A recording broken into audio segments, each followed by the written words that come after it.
Welcome to the Fantasy Champions Fantasy Football Podcast. Here's your host, Morgan Colby and Rick Lemon.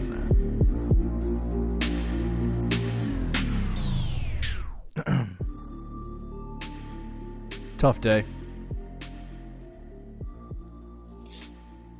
You know, I think the only thing depressed. The only thing that can make this worse is if I die from coronavirus. You know, all these people making coronavirus. You know what?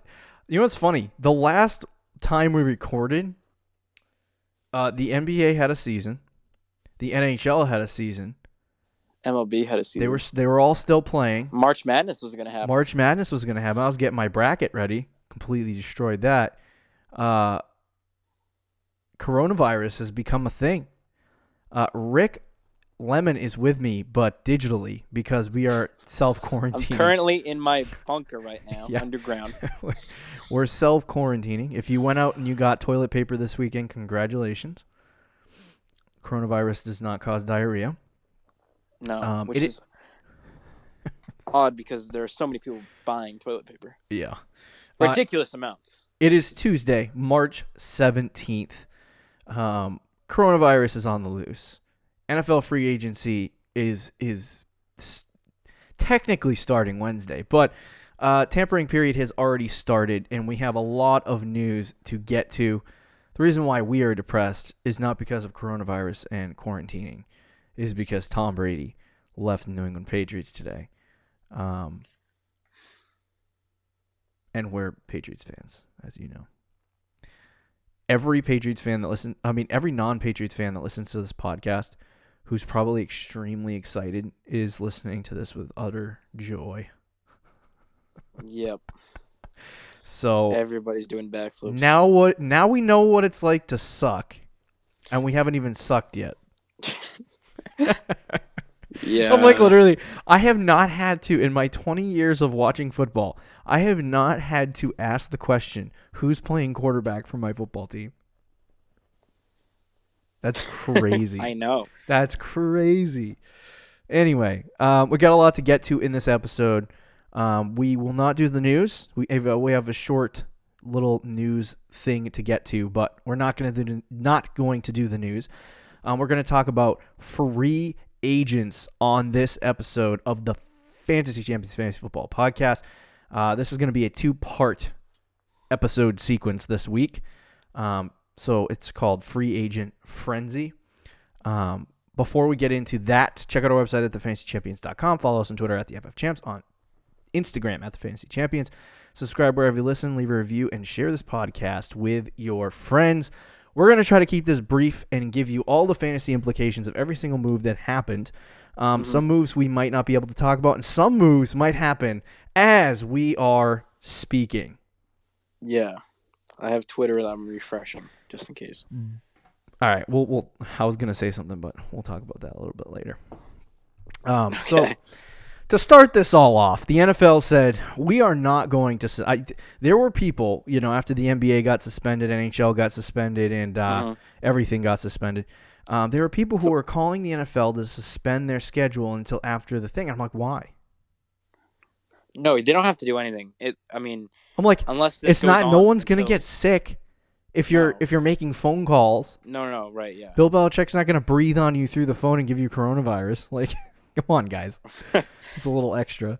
I think it's just because everyone else was doing it, and everyone's like, "What's the NFL's reaction gonna be?" And I'm like, they really don't have to do anything. It's the off season. It's the off season. Right. So, I'm not calling the NFL to do anything. In fact, this has actually given people a much needed break from listening to the constant coronavirus crap on the news.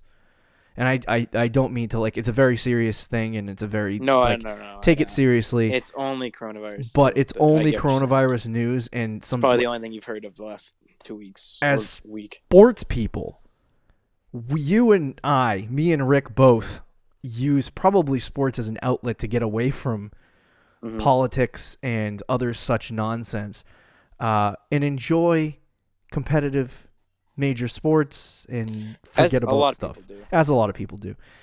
And not having sports is just causing you to continually watch the news over and over and over and over and over again. And Republicans, Democrats fighting about how you're supposed to take care of this. It's getting ridiculous.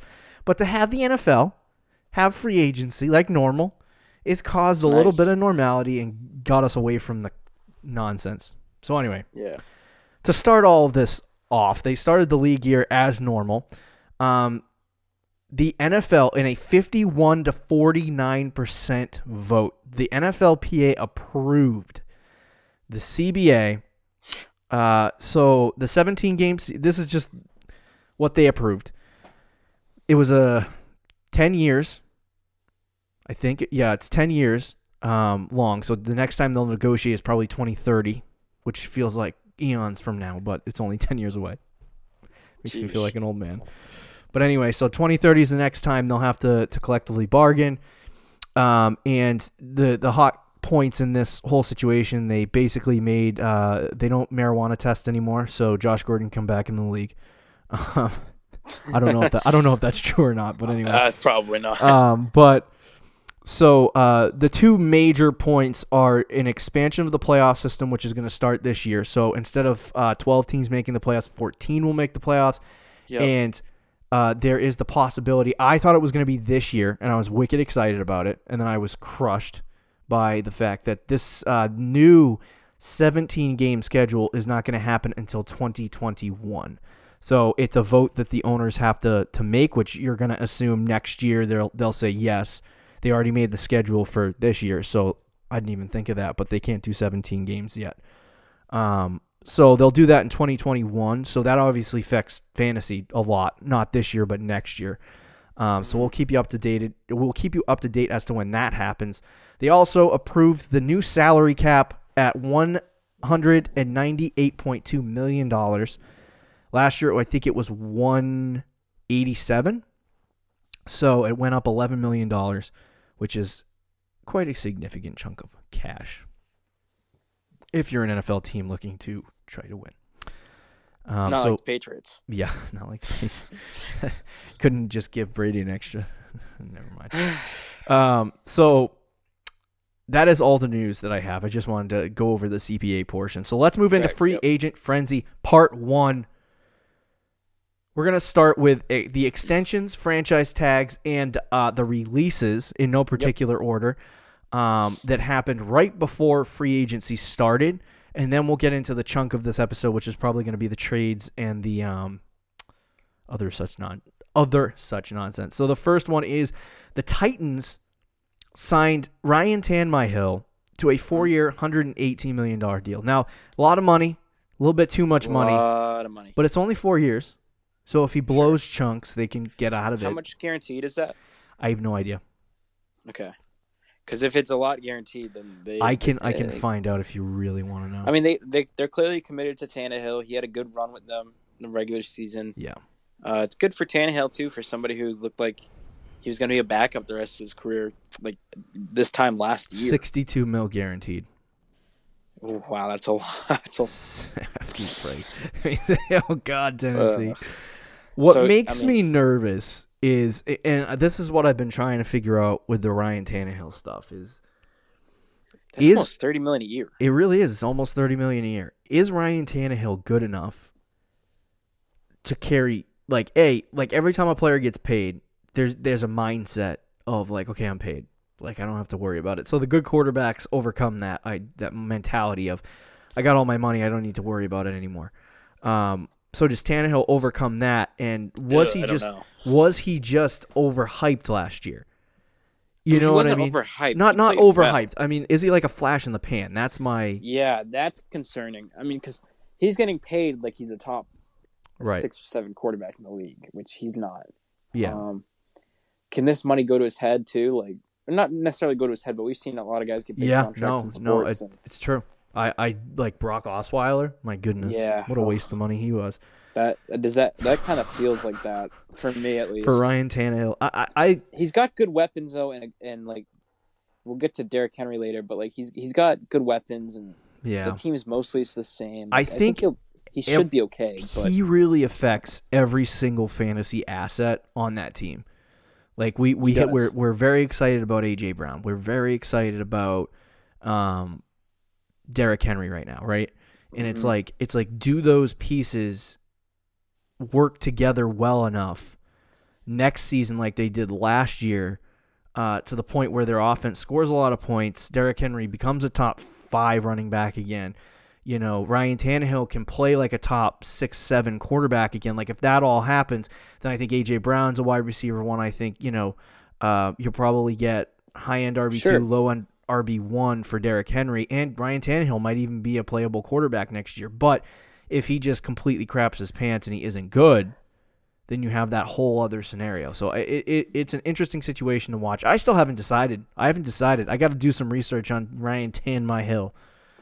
But anyway, the Chiefs exercised their option on Damian Williams' contract for 2020. So this is his last season as a Chief, unless they re-sign him. I don't know what this means for the Kansas City Chiefs. I think it's just a secondary option if they do add somebody.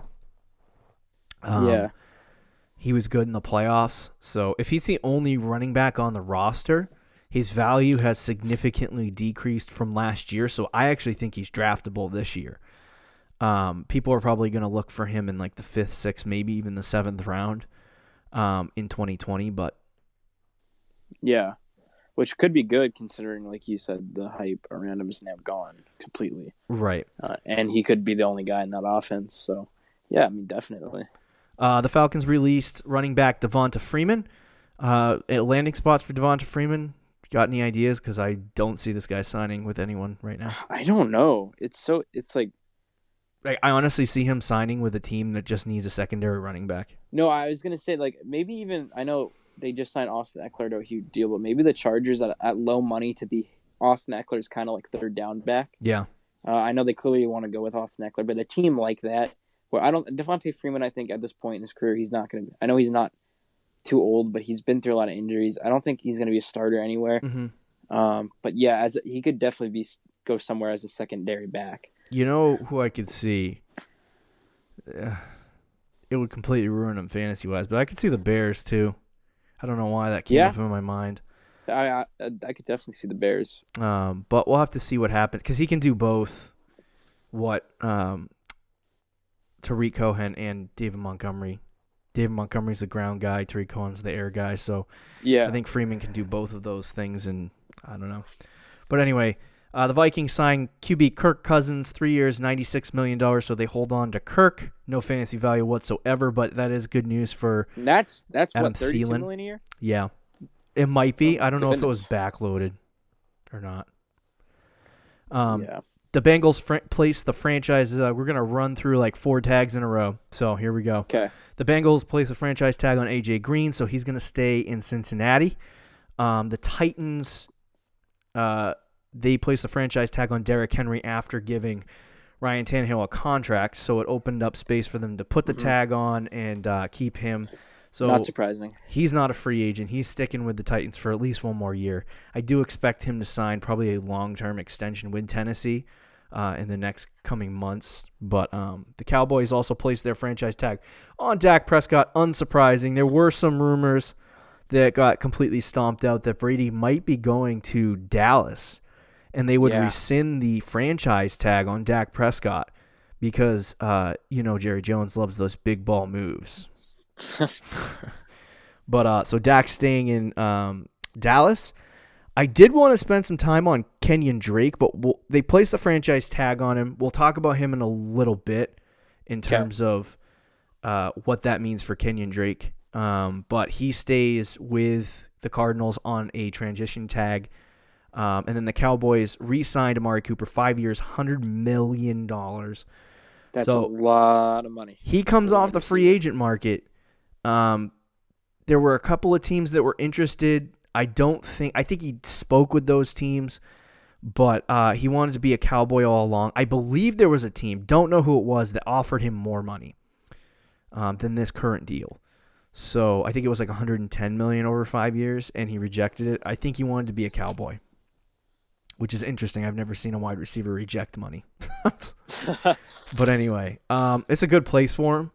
Yeah, absolutely. So it's Good for the Cowboys as well. Yeah, very good for the Cowboys. Now realistically, a lot of people were roasting the Cowboys last year when they had to sign Zeke, Dak, and Amari Cooper, and they're very close to making it happen. Oh, yeah. All they got to do is sign Dak, and they got guys for the next 5 years, which is I forgot. I can't remember. I think $72 million are of their salary cap is registered towards Amari Cooper, Dak Prescott, and Ezekiel Elliott right now. Wow. Isn't that ridiculous? That is, yeah. $198 million, so they got goodness. nothing for everyone else. I don't know how they make this happen, but anyway. And then the Saints, the only loyal quarterback left in the NFL, re-signed Drew Brees to a 2-year, $50 million contract, probably backloaded. I expect him to retire next year. The 2 years is just to balance the money out a little bit, I guess. But so Drew Brees will retire probably after this season. He wants to make one more run at it, but he wants to be a Saint for life. So he re-signed. That is all the extensions, franchise tags, and releases from this week, and people who re-signed. So let's jump into some trade discussion, because this is probably where we're going to spend a chunk of time. Now, I will throw this in here. Ravens traded for tight end Hayden Hurst. I threw it in there because they traded him to the Falcons, and the Falcons need a tight end. And I wanted to ask you the question, does this actually mean good things for Hayden Hurst in 2020? A lot of people are like, oh, should I go after Hayden Hurst? Like, no, I'm not saying draft him, but he'll probably be on the waiver wire at the start of next season. Yeah, I think he could have good fantasy weeks, but don't expect Austin Hooper. Yeah. I think this just means like there's going to be a lot of balls thrown to Calvin Ridley and Julio Jones next year. I actually like this particular move for Mark Andrews next year. There was a move earlier this week, I believe. I'm not sure if I put it in the show. I did, so we'll talk about that a little later. But the Raiders signed a tight end, and I won't tell you who yet. They signed a tight end, and that kind of hurts Darren Waller's value a little bit. So I think Hayden Hurst going to the Falcons means a lot of things for Mark Andrews, and that actually could boost Mark Andrews' value a little bit in terms of because we were talking about that before. They got 3 tight ends that they like to throw to, and now it's just Hurst. This changes it, yeah. Hurst is gone, and now it's kind of just Mark Andrews. But anyway, I want to throw that in there first as a real quick discussion. This one, I stood up out of my chair at work, and I literally said, like, out loud, oh my God. And this wasn't even the first part of it, or first part of the deal. So the first initial notification that I got was David Johnson being traded to the Texans, which I hadn't been on Roto World in a couple of days, and I didn't know there were rumors floating around. This is not an advertisement for Roto World, by the way. I did not know that the Texans were interested in David Johnson. So they went out and they acquired him. I actually think this is a minutely good fit, but what really kicked me in the lower extremities was that DeAndre Hopkins was traded away from the Houston Texans. That move shocked a lot of people, and it's funny because I saw a tweet. I don't remember who the guy was, but he had a blue check mark, and I regret that I didn't get his name. But he tweeted, like, that day, before the trade was announced, like, hours beforehand. Like, you didn't say anything? I didn't say anything, because, I didn't, you see stuff on Twitter all the time. Right. But he said, like, I wouldn't be surprised if David, like, people have been wanting DeAndre Hopkins for years. Right. Like, there's been offers, and they've always said no. But he said, I wouldn't be surprised if he gets traded this year. Wow. And it didn't even have a lot of likes or retweets, but the dude had a blue check mark, and then like hours later, he got traded. And it is, I was gonna say it's surprising. Apparently, Bill O'Brien has been quietly shopping DeAndre Hopkins for a while, and apparently they had some sort of rift. Didn't really read into it all that much, but that's all I know. Here are the details of the deal. I want to talk about it from a fantasy perspective on both sides.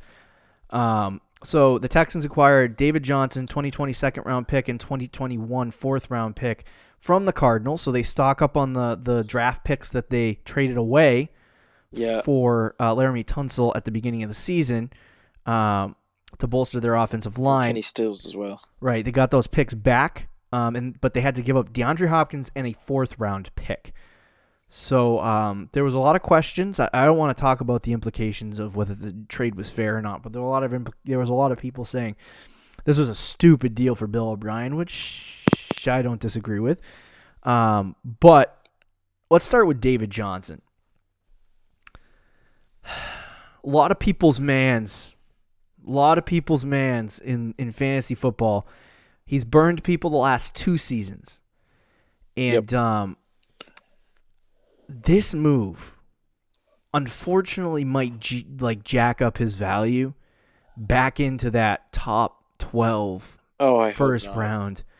Now, here's what I think about this deal for David Johnson, and unfortunately, I like the landing spot for David Johnson. I think it's a good fit, but the way that the Texans use their running backs, he's just going to be a high-end RB2. And I think at the value of a first and second round pick, David Johnson's completely useless to me. Like, I'm not going to waste a first or second round pick on a guy that is going to end up being, an RB2.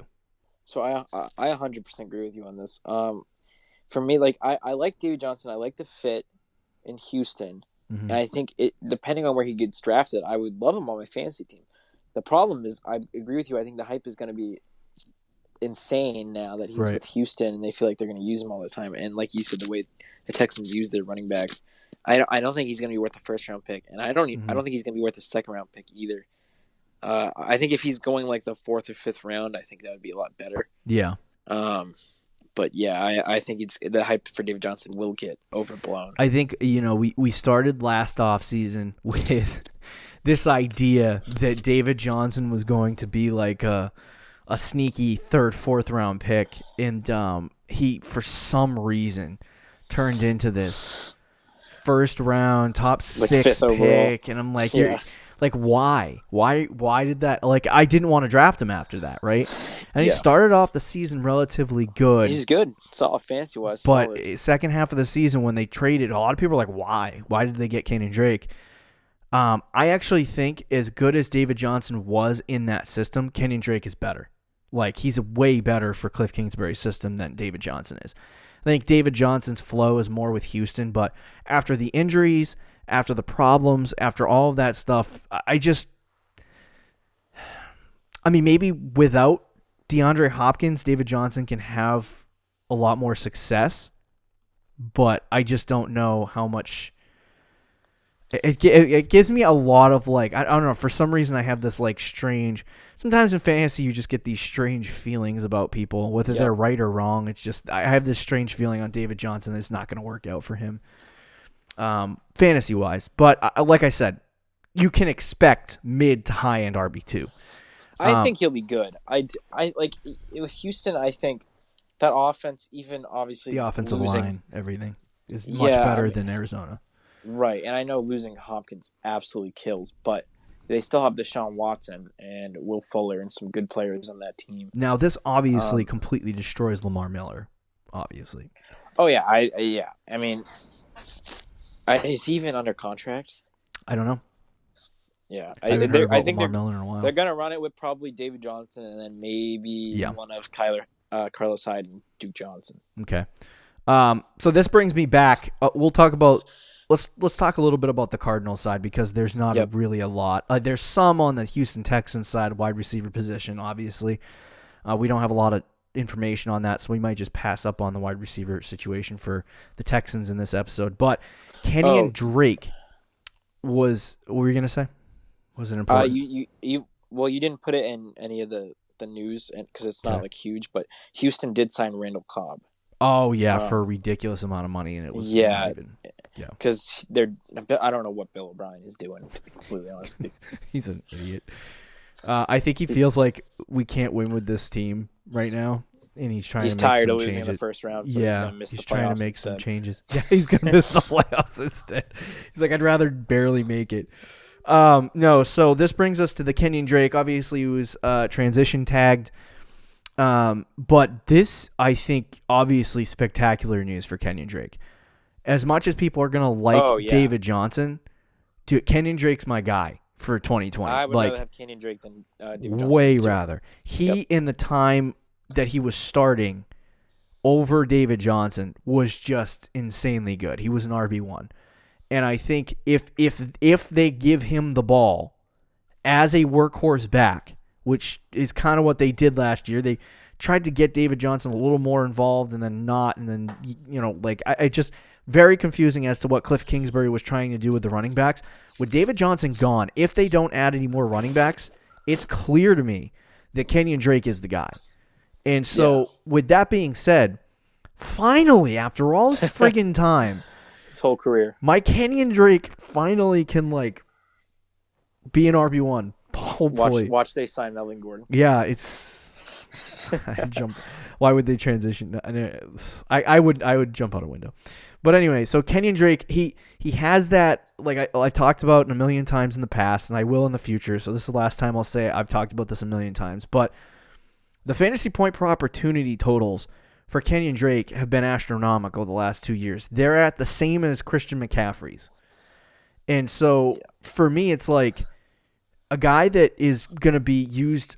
What he reminds me of a little bit is Alvin Kamara, not in play style, as the way he runs the football and stuff like that. He doesn't remind me in that context. Just statistically, when you look at his numbers and the way he performs, it's very similar to Alvin Kamara. Alvin Kamara doesn't get a lot of rushing yards. He barely cracks 1,000. I don't know if he's hit 1,000 in his career, but he always barely just misses 1,000 rushing yards, barely just misses 1,000 receiving yards.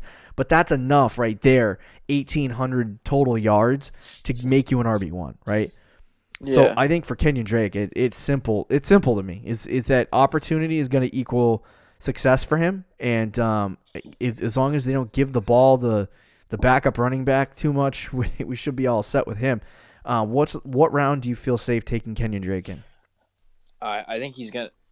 I'd say second round, as of right now. Yeah, I would agree. I see him as that second, third round. Yeah. I don't know where he's getting taken right now. I'm not going to look it up, but definitely massive good things for Kenyon Drake. Now, as far as the wide receiver position for DeAndre Hopkins, man, this one's a tough one. People don't like this spot for him. And so, what I think. Go ahead. Okay, go ahead. I was just gonna say, for me, football wise, it's good. I think I like it. Fantasy wise, I don't know if it's just the Odell thing from last year. Okay. And it's in the back of my head. I don't know how well it's gonna be fantasy. I mean, he was dealt for a can of garbage.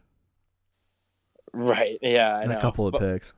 There's a lot of weapons on that team, and right. I think if Kyler Murray isn't throwing him the ball a lot, or he doesn't have as good of a I think it's just the Cleveland thing haunting me, because this feels very Cleveland-esque from 2019. Yeah, except Arizona's offensive line is slightly better, which hopefully will make a huge difference. Yeah, but I don't know. The Hopkins scares me a little bit. I think he'll still be good. Right. Don't get me wrong, but from the he was the first receiver off the board last year in a lot of drafts. And I think he'll probably still go late. He'll probably be a late first-round pick in a lot of drafts this year. Yeah. And I don't know if he's going to be quite that. Okay. I think he'll be good. He'll still be a top 10 fantasy. I think he'll be on the edge. He'll be fifth. Okay. I think he's going to take a slight. He's still very good. Now, just a slight step down. Here's the thing with Arizona, and this is. We've obviously, last year they were very much in this bandwagon of we're going to pass the ball an absurd amount, right? Yep. And so the biggest thing about DeAndre Hopkins is that he plays the outside a lot, but he's primarily a slot receiver. So he has success more specifically in that area. The thing that has been impressive about it, because a lot of times slot receivers don't finish in the top 5, but the thing that's so impressive about DeAndre Hopkins is A, his route running, and B, the amount of times he gets targeted in whatever position he is on the field is crazy. He's been targeted 107. I think he was targeted over 170 times last year. So right. It's just when you look at how many times he was targeted in Houston, the question is he going to get targeted like that in Arizona? And so what do we know Arizona to be right now, right? They're going to be an offense that passes the ball a lot. Sure. And so for me, like you have Christian Kirk there, you have Larry Fitzgerald. It is classically a 4 wide receiver set, so you could see the wide receiver 3 Christian Kirk probably have a little bit of success, but to me, I think both Christian Kirk and Larry Fitzgerald are basically fantasy irrelevant at this point. I think personally, Fitzgerald is the number 3, to be honest, at this point in his career. Now, I think last year, Kyler Murray threw it 542 times, which is not a lot. You kind of coming in, you expected between 6 to 650, which I think in a higher paced offense, you're going to start seeing him throw the ball a lot more. And I think this offense, obviously, with DeAndre Hopkins, Kenyon Drake, Larry Fitzgerald, Christian Kirk, a decent offensive line. I think they added like an offensive lineman in free agency so far. So it's like with a team that you're starting to build the offense and Cliff Kingsbury being a complete offensive mind, this could be a really good thing for DeAndre Hopkins. For me, the only here's the big thing. Does DeAndre Hopkins hit 170 targets this year? That's the question. If he doesn't, he's not a top 5 wide receiver. Well, he's just not. That's my biggest question. I understand the Kyler Murray throwing the ball a lot or more. Right. But, I mean, one of the things, they tried to throw the ball that much this past season, but Kyler Murray does, he runs it a lot. He runs, right, he scrambles They probably a lot. called like 650 pass plays and it turned into all runs. And I don't think that would change next season. I don't disagree with that. Which is my only issue with Hopkins. I mean, I think football, you can make the argument that I think he's the best receiver in football. Like his route running and his ability, like he's quietly, I know Julio got all the hype, Antonio Brown used to get all the hype, and now Michael Thomas gets all the hype. But I really think Hopkins is probably the best receiver in football, in my opinion. It depends on how they utilize him, obviously. And so the thing that you have to go to is probably the big problem that Christian Kirk had last year was Larry Fitzgerald hanging around and destroying fantasy lives. And honest to God, like he would continue. He continues to play, and he's not a bad player. Like there were at times last year where people had him in fantasy, and he had really good weeks. But then it was like last year, he had 109 targets last year and 75 receptions. And I just want to look up really fast Christian Kirk and his target totals from last season. He had a total of 108 targets. So you're talking about a total of 108, 109 targets for, DeAndre Hopkins. It takes him out of that ballpark range of being a wide receiver, like a high-end wide receiver 1. If he hits the 140 range, then yes, he's a top 5 wide receiver. But, and I know I said he needs to get over 150 earlier, but I think 140 is probably safe for him. But there's just so many questions surrounding a lot of this team. Like Christian Kirk was the slot receiver. And with DeAndre Hopkins coming in, he's going to play that inside receiver position. Like how many targets does he actually get? It's like you want to feel like they're going to pass the ball a lot, but it's also a tough look. And who knows? They might try to put Hopkins on the outside. They might. Next to Larry Fitzgerald. Yeah. And then have Andy Isabella and Christian Kirk in the middle. They run 4 wide receiver sets, so they're going to have 4 guys on the field at all times, which is absurd. Like, at first I was thinking, like, oh, this destroys Christian Kirk. And then I'm like, yeah, but if Christian Kirk has, like, a 95% snap count total, he's going to get his targets, too. Yeah, they're going to throw the ball a lot. I mean, it's going to be interesting to see. I wouldn't mind Hopkins on my team. Obviously, but I'm not. I don't think I would take. Would you take him in the first round right now? No, probably not. Mid-second round is probably where I'm safe. Yeah, on him. Mid to late second for me. Yeah, like if he was your wide receiver 1, I'd be okay. Now, the big thing for me is last year going into the season, I looked at target totals, but I was looking at total season target totals, and what I noticed is what you really need to be looking at is week to week. How many targets do you think a guy is going to get? Now, obviously, that'll average down. Like, if you have 150 targets, it's going to average down to, like, 12 a week. Don't judge my math, but that's just a rough estimation. But for me, it's like, does he get targeted 12 to 14 times like he was when he was with Houston, or does he get targeted 8 to 9 like Chris Godwin was in Tampa Bay this year, right? If he's in the 8 to 9 category, he's going to need the touchdowns. to really bolster his fantasy season. But I don't know. I don't know if he's going to get that. So it's an interesting landing spot for him. I think it kind of kills a little bit.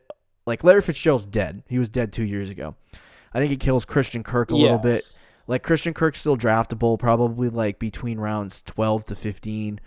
He's going to get drafted higher probably. Probably going to get drafted higher. There's going to be people that view it too as like similar to Houston, where Will Fuller was injured a lot, but he would have weeks where he'd go off. Remember, he had like that close to 50-point week, like 45 fantasy points, and had like a 3 or 4 touchdown game. So I think a lot of people will view Christian Kirk as like, I mean, he could be like an 8th or 9th round pick, to be honest. Right.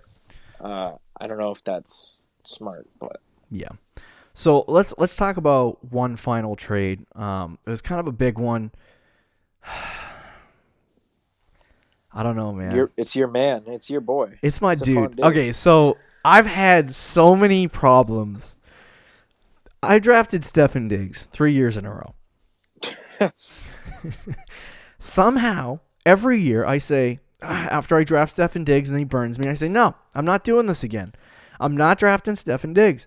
And then I get to draft day, and I find myself picking up the Minnesota Vikings Stefan Diggs sticker and slapping it right on the draft board. Yep. And I'm like, why am I doing this? What am I doing right now? But I do it anyway.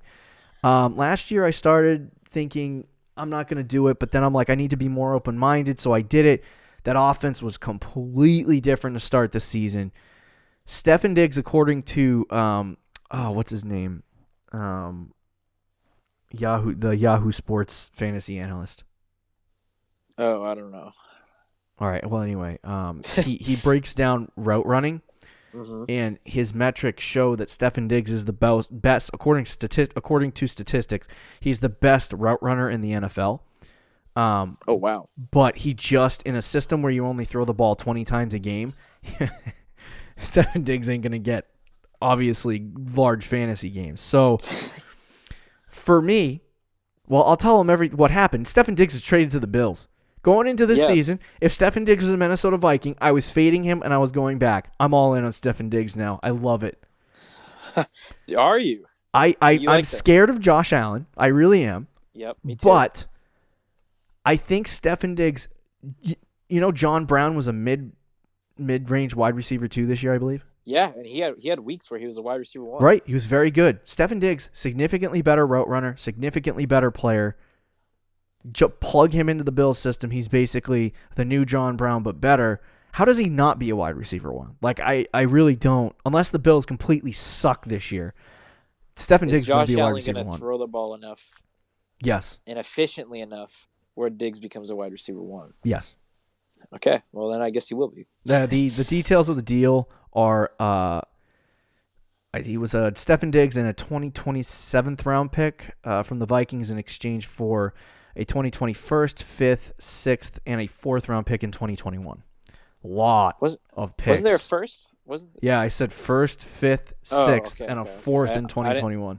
I didn't hear you say first. That is so many picks. Is that all 2021 picks? No, that's 3 2020 picks and 1 2021 picks. So, last season, John Brown was targeted 115 times. So I don't see Stefan Diggs ascending to the level of he's not going to have 115 targets. He's going to have like 125 to 130. I don't see him ascending to the level of like a top 5 wide receiver, but he's probably in that range of 7 or 8 next season in terms of where he's going to land. So I personally really like him, and he's probably going to end up being a 4th round pick again. So at that value, you can get a wide receiver 1 in the 4th round. Yeah. You're doing okay. So I think he could be. There's a good chance he could be really inconsistent, though. I feel that too. He's always been kind of inconsistent, but now we're going to see if that's because of the system. Like John Brown was good week to week. Like he may have not had like a massive, blow up game and then pulled a Tyreek Hill and got 3 fantasy points. You know what I mean? Right. Can I ask you what you think of Josh Allen now? Because there's going to be a lot of people that are. Where was he last year? 7, 8? Yeah, he finished 7, I think. I like him. There's a lot of quarterbacks that are likable this year. which is why I think somebody who's really good is going to fall into like the 9th or 10th round. Agreed. Yeah. Whoever that is, we have to figure out who that is and then draft them, essentially. But for me, I think that we've talked about in the past, like these quarterbacks in the AFC East, right? Uh-huh. You got Josh Allen, you got Sam Darnold. They both need wide receivers. They both have not gotten wide receivers. I hate what the Jets are doing, by the way. Just a side note, I hate the Jets. They're freaking stupid. All right, continue. Diggs was rumored to be, the Jets called them about Diggs too, by the way. But anyway, this is the type of player that can bring Josh Allen to the next level, I think. But if he ends up being a 6th round pick, I'm out. 7th, 8th, I'm out. 9th, 10th, 11th, I'm in. Yeah, but I agree with that, and I think he's going to be like a 6th or 7th round pick. Which is unfortunate. Especially with this Diggs. I'm like I said, 6, 7, or 8, I'm out. But if he gets 9th, 10th, I'd consider him in the 8th. I'll be okay. I would consider him in the 8th, but definitely 6th or 7th, no. And I think that's like almost a guarantee that he's going to go that high to me. Right. So, what were you going to say? Go ahead. Just with this Diggs news. Yeah. So, we have a lot of free agent signings to get to. Uh-huh. And not a lot of time. Yeah. So I want to touch on the Tom Brady news a little bit, and then we'll talk about the tight ends, and we'll save everything else for the next show and stack it on with whoever else signed. Okay. So we'll do most of our free agent frenzy news on the next episode. But so let's start with Tom Brady. He announced earlier today on Twitter that he was beelining it out of New England. He's done. He's gonzo. So he's not coming back to New England. Patriots are out. He's going to the Tampa Bay Buccaneers. Shortly before we began the show, that was officialized, but we kind of knew that was going to happen after he said he wasn't going to go to the New England Patriots. So I am shocked. I'm surprised. I'm stunned. I expected him to either I was expecting him to walk away, and I was okay with that. But I'm still shocked. I'm still surprised. I'm still confused. And I guess that comes with the territory if you've had a quarterback for 20 years. So anyway, that's just the fan speaking in me. But for the Bucs, they got a quarterback. I'm not sure regular season-wise, fantasy football-wise, he's any better than Jameis Winston. I know a lot of people will be like, fantasy-wise, he's not better than Jameis Winston. He'll throw less picks. And he's going to get, Tom Brady's going to get drafted this year, and he might get drafted high. Oh, yeah. He might get drafted really high. With Mike Evans and Chris Godwin, just the hype around it. If he pulls off a 50-touchdown season, I'll eat my pants like Peyton Manning did when he left Indianapolis. But that's not the type of quarterback Brady is anymore. He might have been able to do that in 2007, but he's got the weapons. And so even O.J. Howard, he likes his tight ends, got the weapons. So I want to spend do you think Tom Brady is a good fantasy option in 2020 playing for the Buccaneers? I think he's going to be I think because of the weapons wise, he might be a little better than what he was in New England this year. Yeah. But I'm not drafting him. Are you? No. I'm not drafting him. I'd rather go with the young quarterback. Yeah, I would too. If Brady's going to get drafted like really late, then I might draft him to go with like a Josh Allen or he's not going like to though. A younger, right? Which he's not. With him going to Tampa, I wouldn't be surprised if people are taking him in like the 5th or 6th round. Now, and that's just way too high. Let's get to the real discussion because Tom Brady going to the Bucs it's a very astronomically different thing than we've ever said in our lives. I saw a picture of it and I'm like, what the freak is going on? I feel like we're going to enter the 2020 season. Brady's going to be the quarterback of the Pats, but he's just not. So right. For fantasy implications, I'm staying away from Tom Brady as I always am. I would say the same thing about Drew Brees earlier. I'm staying away from Drew Brees. Older quarterbacks are in. Phillip Rivers, he also signed a deal with, I think we put it in here, with Indianapolis. I'm staying away from him. So the old quarterbacks I'm kind of staying away from. But as far as fantasy assets on the Buccaneers, you got Mike Evans, you got Chris Godwin, you got O.J. Howard. I don't know if they're going to add anything to the running back situation, which depending on the size of Tom Brady's contract, I would expect they might go after a running back because the running backs were garbage last year, as always. But what effect or impact does this have on the wide receivers? Do they get any better, or are they just the same? So it's interesting. I think Godwin, I don't know if he gets better necessarily, but I'm more confident that he's going to have as good of a season as he did last year, because he is the slot receiver. Do you think Mike Evans is going to get better under Tom Brady? I do not. I don't either. And I think a lot of people will believe he does. The hype is going to be real for Mike Evans. It's just not like Mike Evans is. Can I put him on my bus list in March? Oh yeah, absolutely. Because I'm not saying he's going to be bad, but he's not going to live up to the hype that he's going to get. Just the way Brady plays, he's not the type of quarterback to throw the ball down the field 50 times like it's Randy Moss again in 2007. I think not anymore, not in this point in his career. I think this benefits mostly Chris Godwin. Yeah, because he's the slot receiver and he's going to get targeted. And so my big thing is that if wide receivers go back to being wide receivers, Chris Godwin's a low-end wide receiver one, similar to what Julian was last year. So I don't see Chris Godwin being this elite guy, and if he ends up getting drafted like in the top 4 or 5 of wide receivers, then I'm probably going to stay away. But I think he's going to be a consistent wide receiver, wide receiver one on a week-to-week basis, low end, and he'll be good. As far as Mike Evans, it is going to be those boom or bust weeks that you saw when maybe Josh Gordon was a starter, or whenever the Patriots had an outside receiver. Really, the only outside receiver that had massive success in fantasy with Tom Brady at the helm was Randy Moss in 2007 and whenever else Brady played. There'll be big plays. Like we've seen Brady throw the ball down the field to Gordon a few times. Yeah. Other players, like it'll happen, but I think the more successful the two will be the slot guy. Now, what about OJ Howard?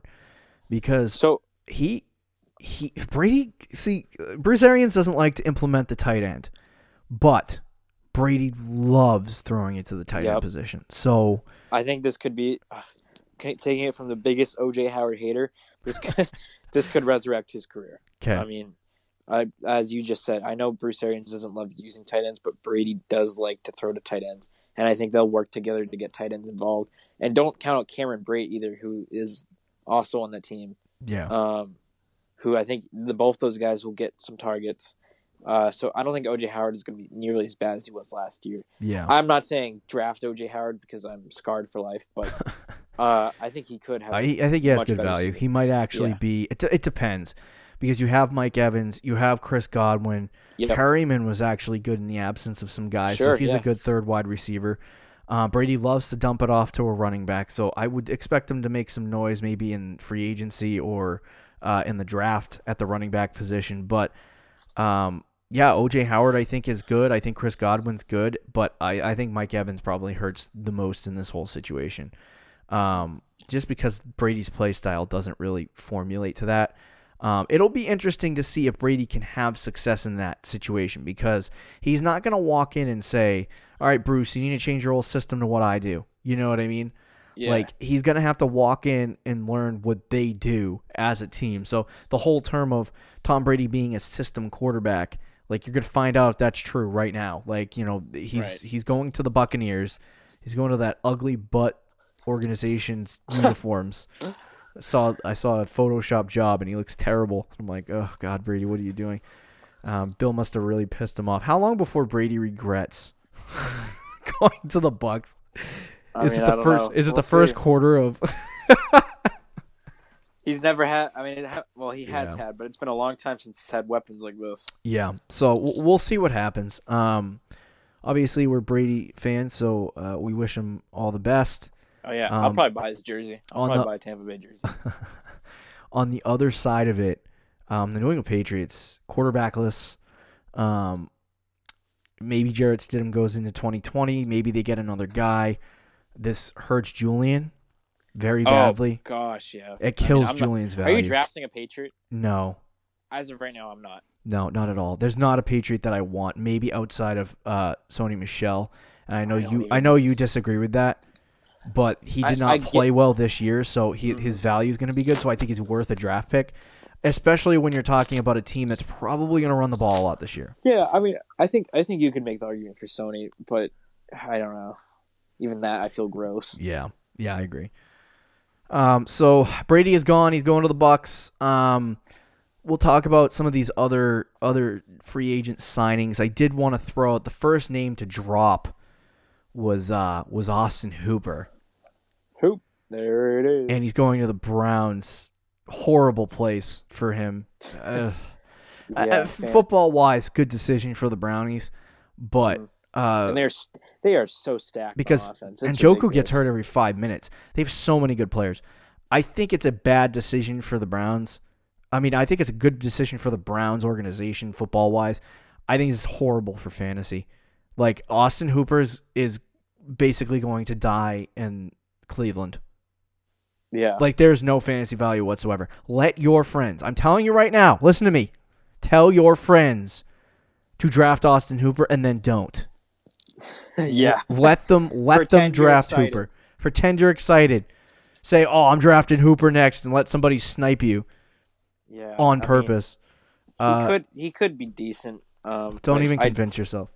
I don't like it. I definitely don't like it. Right now, I'm convinced the only good fantasy option in the Browns' offense at this point is probably Jarvis Landry, and they have so much talent. And Nick Chubb, obviously. Oh, and Nick Chubb, yeah.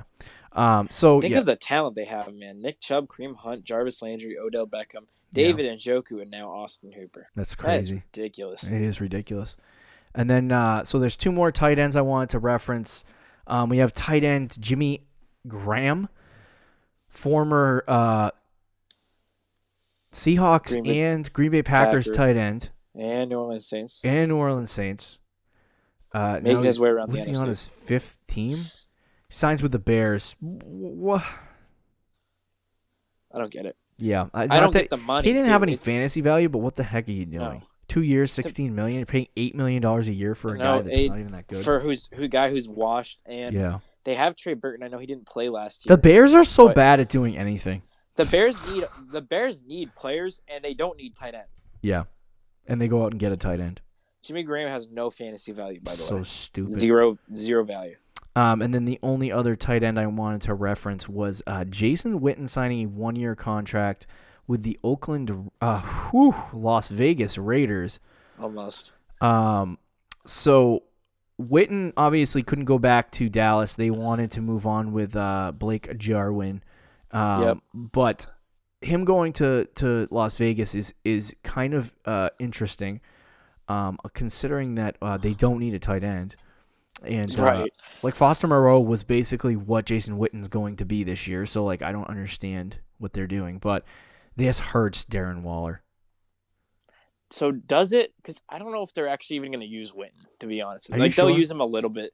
Yeah. Do you think John Gruden and Jason Witten just wanted to get together for the Monday Night Football reunion? Yeah, I think so a little bit.